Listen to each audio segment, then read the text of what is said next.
মামা, তোমার মনটা কিরকম জানি খারাপ খারাপ দেখতেছে, কি কারণ কি? মনটা খারাপ তো অবশ্যই আছে, শুনবি? কও দেখি শুনি। আমি একজনের মানে সেই ভালোবাসছিলাম, সেই রকম ভালোবাসি। এই চিংড়িটা ছিল বাইরের হালি আছিল, মামা তো ভাই খালি। হ্যাঁ মামাতো বাইরের হালি।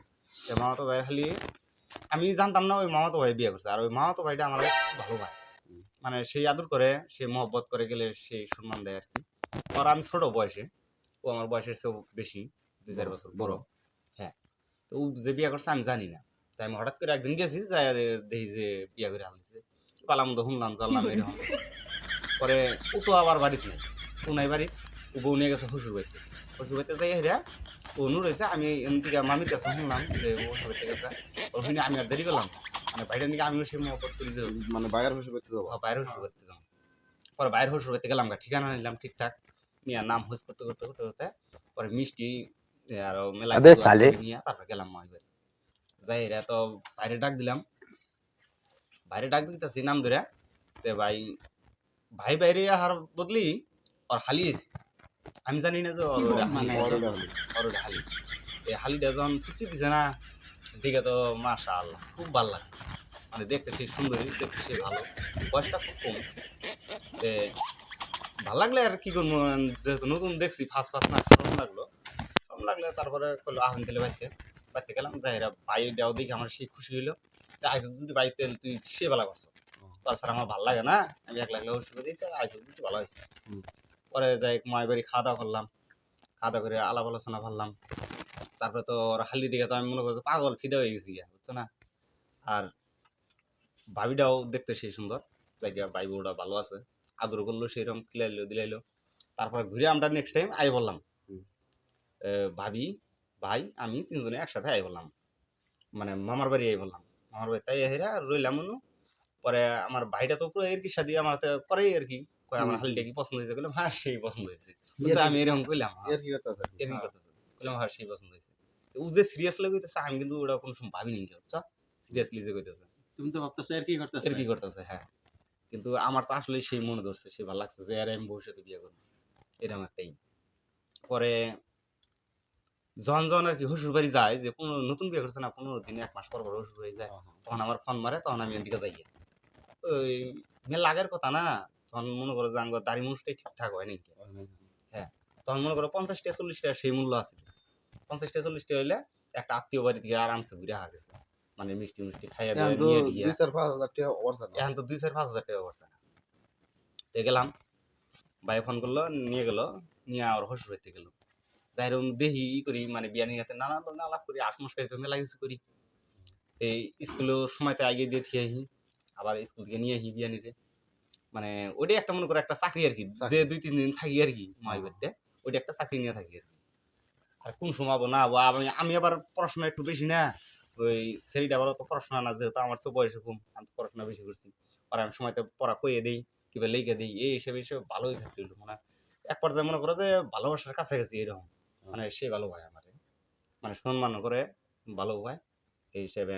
তারপর আমি কিন্তু আর মুখ ফুটে কোনোদিন কভার হইতেছি না যে আমি তোমার ভালোবাসি, বুঝছো। কিন্তু মেয়েটা যাচ্ছে না, ও মানে এরকম মনে হয় দেখিয়া যে হয়তো ভালো পায়, অত আমি সাকসেস হবার পাই নাই যে ও আমার অরিজিনালি ভালো পায়, মন জ্ঞানের কি ওই বিশ্বাসটা আহে না। তো এইভাবে ঘুরতে 6 মাস গেল গা। আর এর মধ্যে ওর মাই ভাবে আমার যে কত ভালোবাসে জানো, বাবা ছাড়া তো ডাকি দেয় না, আমার মা ইয়ার তো বাবা ছাড়া ডাকি দেয় না, যে বাবা কি ভালো আছে কি ভালো, বাবা নানান কিছু স্পিচ করে, মানে বাবা ছাড়া ডাক দেয় না অ্যাকচুয়ালি। ওগো মেয়ের জামাই যে একটু ভালো না ভাই, তার চেয়ে বেশি আমার ভালো কি রে, যেহেতু ব্যবহার ভালো তো। আর এই যে 6-7 মাস ধরে যে গেতা যেতেছি, 6-7 মাসে মনে না হলে 2 মাস থাকছি ব্যক্তি, ইন টোটাল মিলে 2 মাস থাকছে। 2 মাসের মধ্যে কোনো একটা রেকর্ড করিনি এখন মেয়ের হাতে, তাহলে অবশ্যই ভালো হবো না। যেহেতু একসাথে বই থেকে ওরা আমি বিছনায় বই থেকে পড়াইছি, ই করছি, কত জায়গায় নিয়ে হয়তো ঘুরবার গেছি, স্কুলে দিবার গেছি, হাবার গেছি। আর ওরে মনে হয় একটা বিশ্বাস ঢুকছে যে আমার প্ল্যান, ওই জন্য মহব্বতের খাতিরে বাবার শোনা ছাড়া ডাক দেয় না।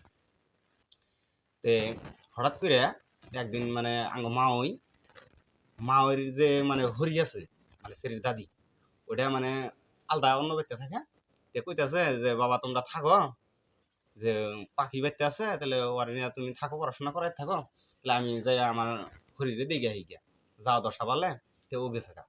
আর আঙ্গ তাও যে আছে তাও সকালেই তো কামে গেছে গা, যেহেতু দিন হাজিরা মানুষ তে গেছে গা। আর বাড়িতে যে ছোট ছোট 2-3টা পোলাহান আছে অন্য স্কুলে গেছে গা। তে বাড়ি খালি, আমি তো একলা। পরে তখন আবার কুরবানি, এটা তো কর বলে এলাম গা। হ্যাঁ, কুরবানিদের সময় বরাবর গেছে। তে কুরবানিদের মাংস কিন্তু এনা পুরাই নেই চ তেল আলা মাংস পুরা বাইন্দা কত খামু, এই 2 দিন ধরে খাই দিয়েছি, মানে মাঠের 2 দিন পরে গেছি। তারপরে যার পরে মাংস দিয়ে ভাত এনে দিল বিয়ানি, ভাত এনে দিল, তারপর খাবার হইলাম না, খাইয়ে দিয়ে তো মনে হচ্ছে আমার তো জুস উইডে রয়েছে যে আজকে পোস্ট করবি আজকে আমি কি আছে আজকে, নয়তো লাখ নয়তো না। তারপর ভাতটা খাইয়ে দিয়ে উইডে কইলাম যে তাহলে একটা পান দেন, এবার কিন্তু আমার পানের কোনো নিশা নাই, ওটা মনে করো ভাত ধরলাম, একটা ছলনা ধরলাম যে একটা পান দেন, পান খাই। পরে পানটা দিলেও খাইলাম, খাই দেয়া তখন আবার বাইকের সিস্টেমটা কিন্তু কম আসল। বাইক কিন্তু মনে করো হাজারে একজন মানুষের আছিল, সাইকেল আছিল। আমি কিন্তু সাইকেল নিয়ে আপ ডাউন করছি। তো বাইরের সাইকেল নিয়ে গেছিলাম, বাইরের নতুন সাইকেল আসল, বিয়া মন বানিয়ে দিয়েছিল, সেই সাইকেল নিয়ে গেছিলাম। পরে সেই সাইকেলটা আমি বাইকেরে নিয়ে এলাম, মানে গেটের সামনে আইছি, মনে করো গেট পার আমি আই করবো। বিয়া নিবেন মনে মনে কি ভাবতেছে কিছু কথা নিয়ে চাইতেছে বোধ হয়, এরকম কহাইতেছে না। আর আমিও সাহস পাইতেছি না, আমার তো ভয়। আর যদি সাহসী থাকতো তাহলে 6 মাস আগে আমি কয়ে দিতাম যে আমি তোমার ভালোবাসি। আর আমি তো বিয়া করা নিয়ে মনে করো পাগলা গেছি, যেদিন করবো আমি সেদিন পরে ডাক দিলাম পাখিরে, পাখি তো মনে করো বাইরে এলো বারিন্দায়, আমি উঠানে খারে সাইকেল নিয়ে। তখন কইলাম একটা কথা করছে, কি কই, কয় কি কবেন কোন, কোনো অসুবিধা নেই। পরে কইলাম যে কিবা করে কই না, শরম লাগতেছে। কয় শরম টরম বাদ দিয়েছে, এতদিন ধরে দেখা সাক্ষাৎ হয়, এত কথাবার্তা কই আমরা, কি শরম আছে এরকম কইতেছে। পরে কইলাম ঠিক আছে তাহলে আমি মন খুলে কই, হইলে হ কবেন, না হইলে না কবেন, অসুবিধা নাই। আমি কেউ কষ্ট দিবার চাই না, যেহেতু কষ্ট কেউ দেয়নি জীবনে, কষ্ট মানুষের কাছ থেকে মেলা পাইছি। তে আনারে তো আমি মনে মনে ভালোবাসা ফেলাইছি, সেরকম ভালোবাসি। মানে এক পর্যায়ে কওয়া চলে যে আনারে থাকা একদিন, আনারে ছাড়া, আনারে না দেখে থাকা আমার মনে করেন যে খুব একটা কষ্টের ব্যাপার। ভাল লাগে না আর কি, প্রত্যেকটা মিনিট ঘন্টা সেকেন্ড সবসময় আনা আমার অন্তরে আর কি গাইতে রয়েছে। সে ভাল লাগে, সে মহব্বত লাগে, সবসময় মনে পড়ে। আর যদি বিয়া করি মনে করেন আনার এই করবো, এরকম একটা সিদ্ধান্ত নিয়ে আসছি। অরিজিনালি আনারে আমি মন থেকে ভালোবাসি, আমি কি করি। তখন কইলো কিছুই কয় না, মানে বারিন্দায় মনে করো যে চুপ করে খালি রয়েছে, মানে চিন্তা ভাবনা করতেছে কি কই, কি উত্তর দিই। আর বয়স কিন্তু তখন মোটামুটি সেকেন্ডার বয়স ধরো 12 বছরের থেকে 12.5 বছর বয়স হবো, ক্লাস 5-এ পড়ে। আর দেখতে তো মাশাআল্লাহ সুন্দরী। যাই বাবা ঝুম ধরে খাড়ি রয়েছে, কিছু কয় না। পরে কইলাম হা না, একটা কিছু তো কবাই, তাহলে কই ভাই না। যদি সবাই তোমরা যদি দেখবার চাও পার্ট 2, তাহলে সবাই সাবস্ক্রাইব করে রাখো চ্যানেলটা, আর কমেন্ট করে জানাইও যে দেখবার চাই। আর এই ভিডিওটা হলো পার্ট 1। হ্যাঁ, এটা পার্ট 1। আর পার্ট 2 আবো, পার্ট 2 পরে আসবো। যদি তোমরা কমেন্টে চাও আর কি যে না আঙ্গুল লাগবো, তাহলে আমি দিব, অবশ্যই দিব। ভালো লাগলে জানাবা। সবাই পাশে থাকো, সাপোর্ট করো, তাহলে আরো এগিয়ে যাবো।